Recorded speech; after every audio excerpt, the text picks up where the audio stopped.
Olá, seja bem-vindo ao canal Velho da Periferia. Esse é o segundo episódio de uma série que nós estamos gravando sobre alguns acontecimentos no Brasil que eu estive presente. O nome da série é Eu Sei, Eu Estive Lá. E hoje eu vou focar um pouco aqui a questão do, como vocês viram no título, o sindicalismo sem alma. É isso que nós vamos focar hoje então, e eu gostaria que vocês ao final dessem um like, um dislike, se gostar ou não, e considere a possibilidade de repassar esse conteúdo aos amigos.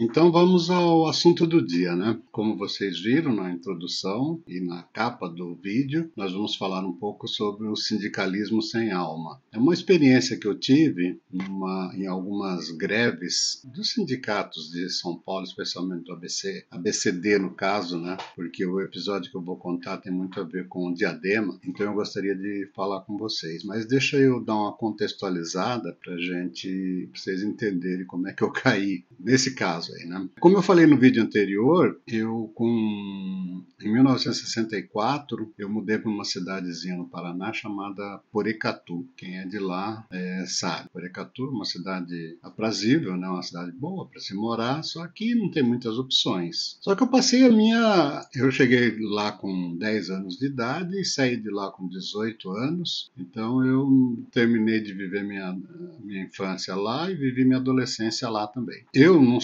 não nasci numa família católica, eu nasci numa família de protestante, e com 17 anos, tinha mais ou menos 17 anos por aí, eu decidi que eu iria assumir a religião católica como minha. Uma hora eu posso contar essa história direitinho aí, eu já contei ela em livros, depois posso indicar o livro onde está escrito isso aí, mas eu decidi então por abraçar a religião católica. E o que me levou a abraçar a religião católica, na verdade, foi um padre que apareceu nessa cidade, na cidade de Porecatu, lá no Paraná, no norte do Paraná. Esse padre, eu tenho certeza que muita gente no Brasil o conhece, chama-se Padre Maurílio Maritano. Esse padre aí foi o padre que se encarregou de me conduzir nos meus primeiros passos na Igreja Católica. Graças a Deus eu encontrei esse padre pela frente. É um padre italiano do PIME, né? PIME é um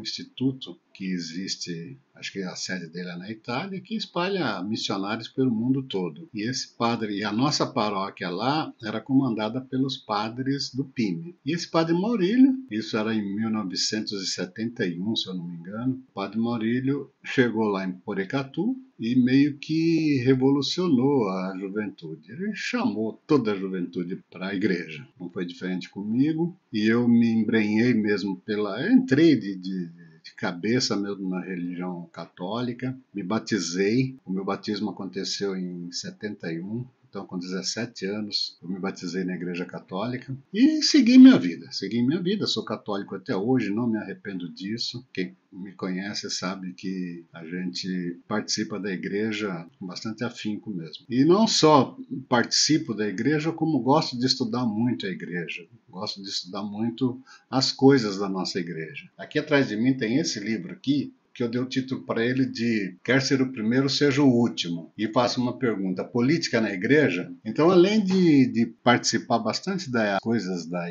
igreja, eu gosto de estudar bastante sobre a nossa igreja, sobre a igreja católica, que eu acho que é a principal igreja que a gente tem, né? A igreja que Jesus Cristo deixou. Embora a minha família de protestantes não concordem com isso, mas eu a encaro dessa forma. Mas o fato é que o padre Maurílio que me jogou nesse caminho, me jogou nesse caminho aí, fez eu entrar nesse caminho, e de lá para cá eu tô com 70 anos hoje, me batizei com 17, então já tem tem 53 anos já que eu sou católico, não me arrependo e se Deus quiser, vou morrer católico, espero morrer católico. E aí esse padre, aí o que aconteceu? Chegou um determinado ponto, eu tive que mudar de Porecatu. Esse padre aí foi transferido de Porecatu também, ele saiu de Porecatu e a gente não se cruzou mais. Ele foi para Brasília, eu fui para uma cidadezinha, uma outra cidade lá do Paraná, fiquei alguns meses numa outra cidade do Paraná. Depois dessa outra cidade que eu estive no Paraná, eu fui para São Paulo. No vídeo anterior vocês viram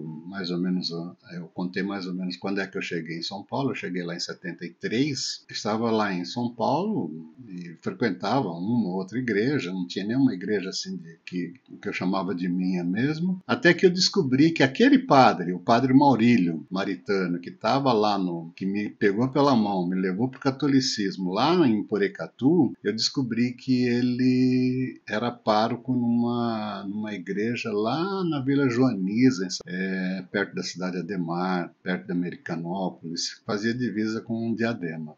Como foi gostoso voltar a participar com o Padre Maurílio. Foi uma graça assim que Deus me deu, que só quem viveu isso pode testemunhar a beleza que é, a felicidade que foi esse reencontro, conviver naquela época lá com ele. Só que eu tenho que fazer uma observação aqui, o seguinte: o Padre Maurílio, ele veio para o Brasil, ele viveu a Segunda Guerra Mundial lá na Europa. Aí, a hora que ele chegou aqui no Brasil, ele abraçou, assim, mas com bastante força mesmo, a teologia da libertação. Era um dos uma pessoa assim que era incrível como ele defendia a causa. Ele não ia em congresso, não ia em nada, mas ele destilava a teologia da libertação. Todos aqueles documentos da igreja que falava sobre a teologia da libertação, ele estudava, indicava pra gente, a gente estudava. Foi assim e ele resolveu pegar esse caminho aí. Então, junto com a pastoralidade dele, ele fazia coisas assim dentro da teologia da libertação que hoje a gente vê quanto errado né, essa postura da teologia da libertação. A própria igreja reconheceu isso aí, né? Mas esse padre Maurílio aí, ele era danado que quem conheceu ele, quem conviveu com ele naquela região ali, né, Vila Joaniza, Cidade Ademar, Americanópolis, Vila Missionária, aquela região ali, quem viveu com ele por aqueles anos sabe do que eu estou falando. Ele era tão inquieto como padre, como defensor dos pobres, defensor das classes oprimidas, esse negócio, né, bem teologia da libertação mesmo, que para ele não tinha limite. Eu lembro que uma vez eu estava conversando com ele falou que tinha criado uma rádio pirata lá naquela região. Eu falei, mas Padre Maurílio, por que o senhor criou isso aí, Padre Maurílio? Ele falou, não, para me comunicar com as pessoas, eu tenho que comunicar com as pessoas precisam ser ouvidas, não sei o quê. E era assim que ele agia, né? Ele fazia, o cara não era fácil não, o cara ele se embrenhava. Eu lembro que na época ele se locomovia por aquela região lá com um Fiat 147. O Fiat vivia mais quebrado do que andando. Mas ele não se abatia com isso, não. Ele enfiava aquele Fiat 147 por aquelas bibocas lá. Na época tinha muito menos estrutura do que existe hoje, né? Mas de vez em quando a gente perguntava onde é que ele tinha se metido e falava, não, o carro quebrou não sei aonde. Aí eu tive que esperar socorro. Era assim, o Padre Maurílio era assim. E aí o que aconteceu? Aconteceu que mais ou menos nessa mesma época, aí começou o movimento dos metalúrgicos no ABC. ABC, quando a gente fala ABC, né, inclui também o D, ABCD, né, que é Diadema, é André, Bernardo, Caetano e Diadema, né? Na verdade, quando fala ABC, a gente fala Grande São Paulo, aquela região da Grande São Paulo ali. O que eu vou falar agora diz respeito aos metalúrgicos de Diadema, por quê? Porque era a divisa da nossa paróquia. A paróquia que eu frequentava, Padre Maurílio era pároco, era ali na região, na fronteiriça com Diadema. E aí o que aconteceu? Começou o sindicalismo naquela região, um sindicalismo muito forte. Eu não vou falar de sindicalismo aqui, porque basta você entrar em qualquer enciclopédia, né, Wikipédia, pesquisar na internet que você vai estudar um pouco sobre o sindicalismo. Mas o fato é que ali naquela região o sindicato era muito forte e quando existia uma greve dos metalúrgicos, aquela região ali ela parava. praticamente parava. Eles faziam fundo de greves, eles se preparavam para ficar não sei quantos meses parados, não sei o que, não sei o que. A gente tem que admitir que os caras, eles não brincavam de fazer greve, não, eles faziam greve de verdade mesmo. Não só contra os patrões, né, mas na época, lembra que eu falei no vídeo anterior, que estava no final do regime militar, estava nessa época aí, 77, 78, 79, estava terminando o governo Geisel, entrando no governo Figueiredo, mas ainda era o governo militar e a repressão era bastante grande. Então não era só, as greves não era só contra as empresas. Começou pelos metalúrgicos porque era uma classe mais bem organizada. Normalmente eles trabalhavam em grandes montadoras, né, naquela região, as grandes montadoras do Brasil estavam todas instaladas ali naquela região e fazia todo sentido começar esse movimento por ali. Por quê? Porque a força de trabalho mesmo capaz de mobilizar o país ou parar o país estava mais ou menos por ali. Depois vieram os petroleiros, vieram os professores e aí o Brasil se tornou nessa república sindicalista que a gente conhece, né? Por muito tempo foi uma república sindicalista, hoje estão tentando reviver essa república sindicalista, né? Mas eu não sei se vão conseguir, eu não sei se o Congresso vai permitir que os sindicatos voltem a ter a força que já tiveram há uns tempos atrás. Aí. Mas isso é um assunto à parte, é um assunto à margem. Né? O que eu quero dizer, o que eu quero que fique claro aqui é que naquela época lá o sindicato era forte e o sindicato daquela região ali foi a semente, assim, semente do sindicalismo no Brasil. E aí onde é que eu quero chegar? Eu quero chegar quando eu falo que era o sindicalismo sem alma, é porque os dirigentes sindicais, eles não estavam muito preocupados com o varejo, não. Eles estavam preocupados era com o atacado. E o que eu quero dizer no varejo? Eles não estavam preocupados se o seu João, o seu Manel ali que mora na rua e tal, e se ele vai perder o emprego, se ele vai passar fome, eles não estavam preocupados com isso, não. Eles estavam preocupados em fazer barulho, fazer um movimento e o movimento ser vitorioso. Então não importava o que ia acontecer com os trabalhadores depois da greve, não. Então eles faziam greve lá, eles procuravam fazer um fundo de greve para tentar segurar o pessoal sem trabalhar por um tempo. Aí ficava o pessoal sem trabalhar por um tempo. A hora que voltava, terminava a greve, o que o sindicato precisava de homologar de demissão que as empresas faziam era um absurdo. E aí por que eu estou falando do Padre Maurílio? Como ele era pároco daquela paróquia ali que era fronteiriça com Diadema, boa parte dos fiéis daquela paróquia ali, a paróquia Santa Rita de Cássia, eles participavam da greve e, por conseguinte, boa parte desses participantes da greve também eram demitidos, ficavam sem emprego. E aí se o fundo de greve conseguisse dar um suporte para eles, bem, se não conseguia, o que ia acontecer? Onde é que essas pessoas iam? Iam exatamente atrás do Padre Maurílio. O Padre Maurílio, então, era nesse ponto aí que o Padre Maurílio entrava, dando apoio às pessoas que fizeram greve. Ele incentivava que as pessoas entrassem na greve e dava apoio para, pelo menos ele era coerente, né? E dava apoio depois, não era que nem o sindicato que incentivava o pessoal a entrar em greve e depois dava uma banana para eles, né? Entrava, sei lá, 20 mil pessoas em greve, se 2 mil, 3 mil pessoas, 10 ou 20% dessas pessoas aí fossem demitidas, não importava. Importava que deu resultado, fez aquele estardalhaço todo, cutucou o governo militar, fez os empresários ceder um pouquinho, né? Porque os empresários eles têm que ter o lucro deles. Pega essas multinacionais, os acionistas dela querem lucro. E, então eles cediam um pouquinho aqui, cediam um pouquinho ali, davam um benefício para cá, um benefício para lá, e o sindicato crescia aos olhos da classe trabalhadora e foi aí o embrião, então, do Partido dos Trabalhadores, né? Pode se esquecer que o Lula, ele surgiu nesse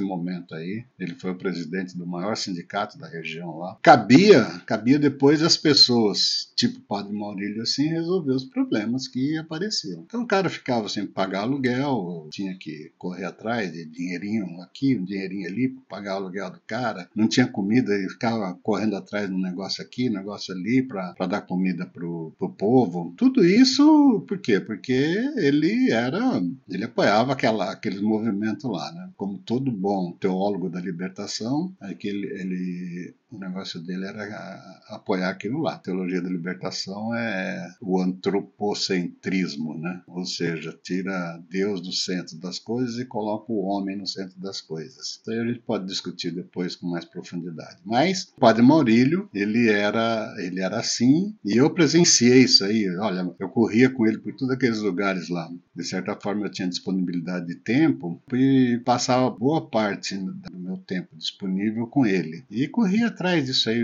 junto com ele, corria atrás. E aí chegava uma hora eu questionava, Padre Maurílio, por que o senhor apoia esse tipo de coisa? Não está faltando alma nesse movimento aí? Ele falava assim, Jonas, sim, está faltando alma nesse movimento. Só que se a gente for esperar chegar a alma nesse movimento, a gente pode perder o bonde da história. O bonde da história está passando agora, então a gente tem... Ou seja, ele acabava convencendo a gente de que a gente tinha que embarcar naquele bonde também. E por causa da figura carismática que ele era, aquele cara, nossa senhora, é difícil de explicar. A tranquilidade, a calma que esse cara passava pra gente, é incrível. Né? O título desse vídeo aqui é Sindicalismo Sem Alma, por quê? Porque eles faziam as greves deles, não sei como é que tá hoje essas greves, mas o fato é que naquela época lá eles faziam essas greves aí, e no final das contas, no frigir dos ovos, eles não se preocupavam muito com a consequência no varejo. O importante para eles era o atacado, era que a imprensa ia falar, internacionalmente eles iam ficar conhecidos, o movimento ia ganhar força, e isso e aquilo. Na verdade, naquele momento lá, os empregados, as pessoas mais fracas, o elo mais fraco da corrente, que era sempre o trabalhador lá, ele acabava sendo prejudicado, de certa forma prejudicado. Mas houve ganho, houve isso, houve aquilo? Ou, sei lá, talvez tenha havido ganho, né? Mas custa de muito sofrimento de muitas famílias. Eu presenciei lá na Vila Joaniza mesmo, eu presenciei alguns casos lá terríveis. Pessoas que meio que perderam tudo, pessoas que tinham crianças doentes em casa, precisava de... Era uma coisa assim terrível de ver. Mas foi assim que surgiram esses movimentos aí. Hoje, a hora que você lê, né, as histórias, normalmente eles pintam essa história aí com tinta bastante cor-de-rosa, assim. Mas não é bem assim, não. Houve muitas perdas pelo caminho, muitas pessoas que foram usadas como, pode-se dizer, como bucha de canhão, né? E hoje as pessoas que comandavam aquilo lá, tá tudo aí meio que comandando o Brasil, e a gente sabe que muitas pessoas ficaram pelo meio do caminho aí. Então, encerrando aqui, eu gostaria de chamar vocês para continuar assistindo essa série aqui. No próximo episódio eu devo falar de alguma outra coisa que eu vivi. O nome da série eu já falei lá no início, Eu Sei, eu estive lá. Eu quero contar aqui coisas que realmente eu estive presente. E essa aqui, dessas greves aí, eu estive presente lá junto com o padre e eu sei o que aconteceu lá. Então, considere aí a possibilidade de apoiar esse velho da periferia aqui. Eu sou da periferia do Brasil, como vocês sabem. Eu gostaria que vocês apoiassem, dessem uma colher de chá pra gente. Compartilhe esse vídeo, inscreva no canal, dê o joinha, né? É muito importante você dar o joinha, porque aí o YouTube vai saber que você gostou. Se você não gostou, dá o dislike também, que também é uma forma de interagir, né? De engajar. E se quiser, faça algum comentário aí. A gente gostaria de ouvir o comentário de vocês, de ler o comentário de vocês. Prometo que eu respondo a todos. São poucos, né? Infelizmente são poucos ainda, mas eu gostaria que fosse bem mais. E considere seriamente a possibilidade de se inscrever no canal. Isso faz a gente ficar animado para continuar a contar nossas histórias aqui. Então, direto da periferia do Brasil, até o próximo vídeo.